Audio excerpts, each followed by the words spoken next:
the central government would take action based on its request. August, sir. They're supposed to take action within 1 month according to the existing Act. To this date, no action has been taken and no additional funds have been arranged for Wayanad, sir. How can we accept this? Now, this bill, Mr. Chairman, is an excellent case of minimum decentralization, maximum declamation, at which, of course, this government excels.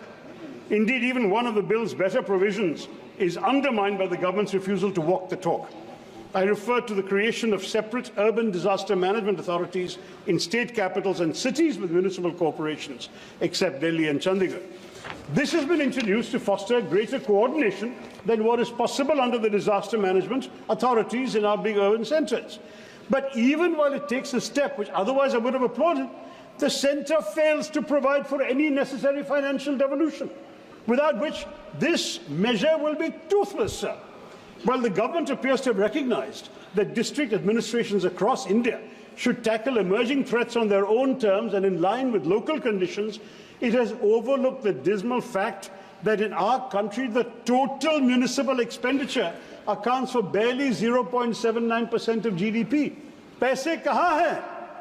Given that this bill focuses on disaster risk reduction rather than post-disaster management, it's crucial that the government realize that urban local bodies need to be financially empowered, as in other countries, to amass resources to institute, equip and run urban disaster management authorities and discharge their risk reduction obligations to the letter. For risk reduction activities to be conducted at the local level, the creation of infrastructure that bolsters the vitality and vigor of urban local bodies is vital. But this bill is silent on the issue, offering no real resources to revitalize India's urban local bodies. Now, this creation of these bodies could have been a good step towards sustainable urban spaces, but it will be useless without effective devolution of finances and authority, Mr. Minister. This needs to be amended, this half-baked provision. Another damaging aspect of this bill: it seeks to weaken the National Executive Committee and the state executive committees, staffed to the level of secretaries to the governments of India and the states, which are supposed to formulate national level and state level disaster management plans. If this bill passes, the NDMA and the SDMAs will instead assume this power. At the same time, these committees will remain the coordinating bodies for relief, rehabilitation and reconstruction during and after natural disasters, saddling them in effect with the responsibility for exercising disaster management plans that they did not formulate. So you've got to execute something that you did not actually come up with. This flies in the complete logic of the original purpose of these committees, which was to foster greater collaboration amongst various ministries, sir, of the union and state governments. Federalism, cooperative federalism. Where is the cooperative federalism here? So the bill's major weakness has throughout been its inability to innovate on institutional mechanisms to deal with disaster risk. Although it achieves coordination for greater risk management, it offers no clarity on how to achieve such coordination in practice amongst a wide range of institutions, split both vertically and horizontally, and including non-government, private and civil society elements. By the way, Mr. Chairman, and the Minister has not noted this, disaster relief, rehabilitation and reconstruction is still not a justiciable right in India. The Indian state has for far too long undertaken relief measures as an obligation, not a duty. It must discharge that duty in fulfillment of its citizens' inviolable rights. This has been an issue for years, but the bill would have been an opportunity to fix it, because we are learning lessons from what hasn't worked in the earlier version. You have instead squandered it, Mr. Minister. You will, of course, carry out relief assistance up to your whims, your political expediencies. You may provide ex gratia compensation. You may provide relief items, compensation for destruction of houses, etc., destruction of boats, fishing equipment, farming equipment, etc. But all of this will vary from place to place, and it must change. Disaster relief must be a fundamental right of all Indian citizens. It's also important, so one important negative factor of this bill that testifies to its lack of imagination, creativity, and reluctance to accept the bleak realities of our environment. On 25th of July, the Honourable Minister of State for Science and Technology and Earth Sciences told this House, sir, that the government has no plans to classify coastal erosion or heat waves as notified disasters under the Disaster Management Act 2005. Now, this, sir, is crazy. We need to expand the list of notified disasters given our own experience since the Act was passed in 2005. To this day, the disasters eligible for assistance under the NDRF remain limited to cyclones, floods, droughts, earthquakes, landslides, and so on. Coastal erosion and heat waves are conspicuously absent. This narrow, outdated definition of disaster stands in contrast to the growing global consensus that recognizes coastal erosion and heat waves as climate-related disasters. The devastating impacts of these calamities on ecosystems, on human health, are no longer matters of debate, sir. My own constituency has lost 65 square kilometers to coastal erosion since I became the MP. I've said in this House and in a letter to the Prime Minister, if we had lost 1 inch to the Chinese, we would have made it a national issue.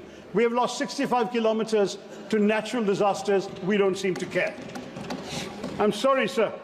According to the All India Meteorological Department, 2024 has witnessed already a staggering 536 heat wave days, the highest in nearly 14 years, and between 2013 and 2022, heat waves and sunstrokes claimed more than 10,000 lives. And yet, the government obstinately refuses to acknowledge this disaster looming over us. The Disaster Management Act was passed over 19 years ago. It might not have anticipated that climate change would get so bad and that coastal erosion and heat waves would transmogrify into such a formidable challenge in the future. But why not this bill? If this bill has learned any lessons in the last 19 years, they should show them here. Why could it not devise a mechanism to grapple with this burgeoning crisis? Though the Disaster Management Act's definition of a disaster is actually broad enough to encompass climate-induced events, its statutory list remains static and unimaginative. It obstinately ignores the realities that our citizens are enduring, sir. This is a dangerous oversight, as the impacts of such events, widespread loss of life, destruction of livelihoods, are no less severe than the devastation wrought by floods or earthquakes. In failing to adapt, we risk exposure to avoidable calamities. The government demonstrates its indifference to the plight of those numerous Indians who perished because of heat stroke or lost their homes and livelihoods to coastal erosion. Therefore, the NDMA needs to enhance its capacity to prevent climate change from becoming disasters, such as unprecedented landslides in Wayanad's case, heat waves and storms. Let's not forget, sir, that amongst the primary contributors to the Wayanad calamity were a host of issues, not just excessive rainfall, as the Home Minister mentioned.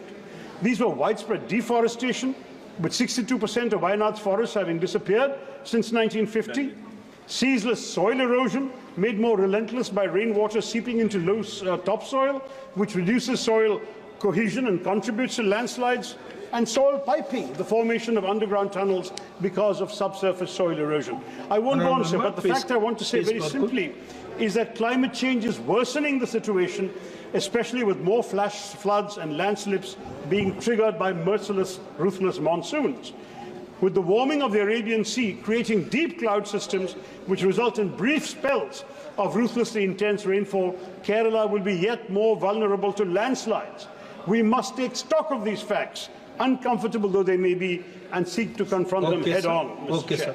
Thank you. Sir, I will wrap up. I just need 2 minutes for one last point, sir. We wanted this bill. We wanted it to be imaginative and innovative.